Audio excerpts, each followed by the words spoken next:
પ્રાર્થના સંદેશ ન્યૂઝમાં આપનું સ્વાગત છે। અમદાવાદની સિવિલ હોસ્પિટલમાં એર ઇન્ડિયા AI 171 દુર્ઘટનાના 1 મહિના પૂર્ણ થવાના અવસરે વિશેષ કાર્યક્રમ યોજાયો। હોસ્પિટલના સુપ્રિન્ટેન્ડન્ટ ડોક્ટર રાકેશ જોશીએ દુર્ઘટનાના સમયે રાત દિવસ સેવા આપનાર વર્ગ 4 કર્મચારીઓનું સન્માન કર્યું। આ કર્મચારીઓ દુર્ઘટનાની ઘડીમાં દર્દીઓની સારવાર, સફાઈ અને અન્ય જરૂરી સેવામાં મહત્વપૂર્ણ ભૂમિકા ભજવી।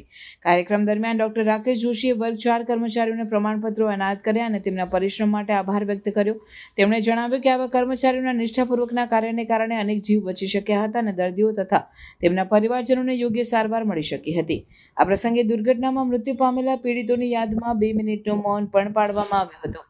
હોસ્પિટલના તમામ સ્ટાફ અને અધિકારીઓએ દુઃખ વ્યક્ત કરી પીડિતોના પરિવારજનો માટે સંવેદના વ્યક્ત કરી। ડોક્ટર જોશીએ જણાવ્યું કે આવી ઘટનાઓમાં માત્ર ડોક્ટરો જ નહીં પરંતુ તમામ વર્ગના કર્મચારીઓની ટીમવર્ક અને માનવતા ખૂબ જ મહત્વપૂર્ણ હોય છે। તેમણે આશા વ્યક્ત કરી કે ભવિષ્યમાં પણ હોસ્પિટલનો સ્ટાફ આવી જ નિષ્ઠાથી સેવા આપતો રહેશે। પ્રાર્થના સંદેશ ન્યૂઝની તમામ લેટેસ્ટ અપડેટ્સ માટે ચેનલને હમણાં જ લાઈક, શેર અને સબસ્ક્રાઇબ કરો।